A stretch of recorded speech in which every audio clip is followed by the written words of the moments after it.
নমস্কার বন্ধুরা, কেমন আছো তোমরা সবাই? আজ আবার একটা নতুন ব্লগ নিয়ে চলে এসেছি প্রতিমা এডিটিংয়ে। তো চলো আজকে আমি কি করি সেটা তোমাদের সাথে শেয়ার করব। হ্যাঁ, তার আগে একটা কাজ করে নাও তোমরা, যদি আমার চ্যানেলে প্রথমবার এসে থাকো তাহলে প্লিজ আমার চ্যানেলটিকে সাবস্ক্রাইব করে নাও এবং পাশের বেল বাটনটি দাবি দাও আমার ভিডিও আপলোড হওয়ার সঙ্গে সঙ্গে, যাতে তোমাদের কাছে নোটিফিকেশন পৌঁছে যায় এবং ভিডিওটা সবার আগে দেখতে পাও। তো এখন তোমরা দেখতেই পাচ্ছ যে আমি যে ঠাকুর ঘরটা আছে, তো সেই ঠাকুর ঘরটা পরিষ্কার করতে করছি আর কি। কারণ ঠাকুর ঘরে রং করা কমপ্লিট হয়ে গেছে, তোমাদের সাথে শেয়ার করা হয়নি সেটা। তো পুরো রান্নাঘরটা কমপ্লিট হয়ে গেছে, তো সেটা তোমাদের সাথে অন্য একটা ব্লগে শেয়ার করে দেখাবো। তো এখন যেটা আমার কাজ পড়েছে সেটা হচ্ছে আমাকে ঠাকুরঘরটা পরিষ্কার করতে হচ্ছে। এই যে দেখতেই পাচ্ছ আমি নেগড়া দিয়ে পরিষ্কার করে দিচ্ছি।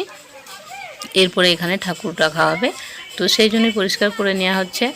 আর ভাবলাম তোমাদের সাথেও একটু এটা শেয়ার করে নিই। আর কাজ করতে মোটামুটি সবাইকারই ভালো লাগে, আর আমারও লাগে।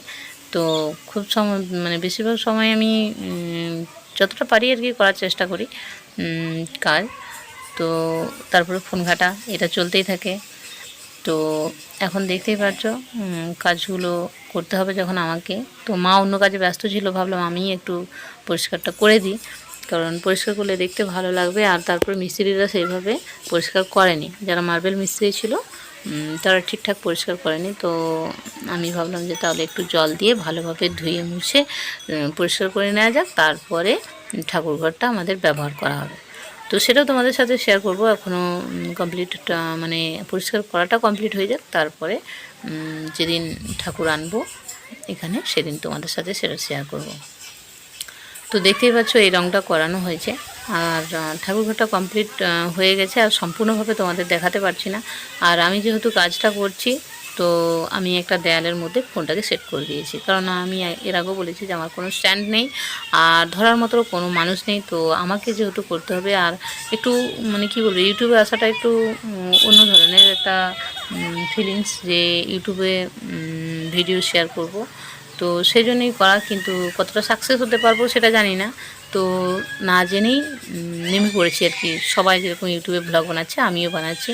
আর সবথেকে বড় বিষয় একটা হচ্ছে যে স্মৃতি হিসাবে দিনগুলো রয়েও যাচ্ছে, যে ভিডিওগুলো আগে আগে আগে করা আছে। তো সেগুলো দিনটা বেরিয়ে গেছে, কিন্তু স্মৃতি হিসেবে আমাদের কাছে রয়ে গেছে। তো দেখতেই পাচ্ছ এখন আমি কমপ্লিট করে নিচ্ছি। আর পুরোটাই কি বলবো, পুরোটাই নোংরা হয়েছিল। আর এখানে রঙের ডিবা রাখা ছিল নিচটায়, সেটা তোমাদেরকে দেখানো হয়নি, মুখের কথায় আর কি বলছি। তো সেই একটু অপরিষ্কার হয়েছিল, তো সেটা এখন পরিষ্কার করে নেওয়ার পালা। আর এই মুহূর্তে রাস্তা দিয়ে একটা বাচ্চা যাচ্ছে তার মায়ের সাথে, কাঁদতে কাঁদতে যাচ্ছে। সেই শব্দটা হয়তো এখানে আসবে, তো সেই জন্যই বলে দিলাম। স্কুল গিয়েছিল, তুই কাঁদতে কাঁদতে তার মায়ের সাথে যাচ্ছে। তো চলো এই কাজগুলো করে নিই। আর আজকে আমি শুধু ঠাকুর ঘরটাই কিন্তু কমপ্লিট করব, কারণ অন্য ঘরগুলো কমপ্লিট করতে পারবো না, অনেকটাই বেলা হয়ে গেছে। তো করতে যখন হবে একটা একটা করে, আমি প্রতিদিন একটা একটা করে নেব আর কি। দেখতে থাকো।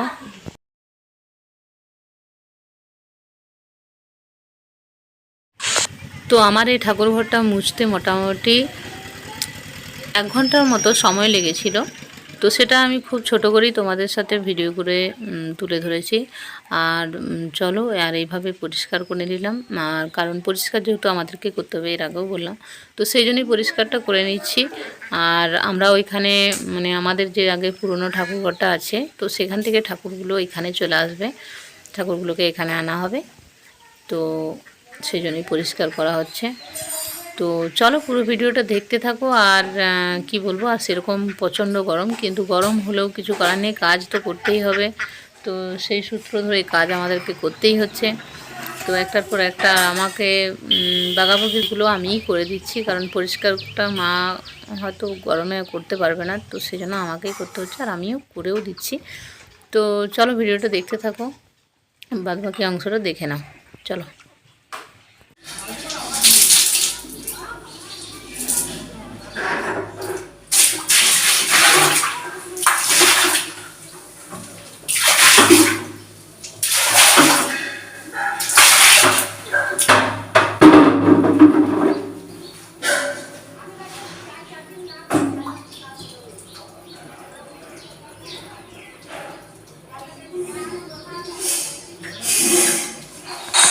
ঠাকুর ঘরটা আমার মোছা কমপ্লিট হয়ে যাওয়ার পরে আমি যখন কলতলায় আসছি তখন দেখছি অনুষ্কা স্কুল ড্রেস পরে এই যে সিলেটে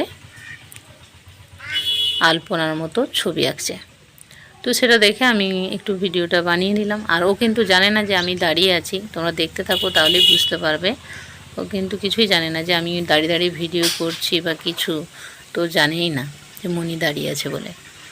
তো সেটাই আমি একটু ওকে ক্যাপচার করে নিলাম। তারপরে দেখো আমি ওকে ডাকলি ও দেখো কেমন করে দেখবে, দেখো একটু ভাবলাম চলে আসি, ও জানে না তো জানে না, এই দেখো দেখো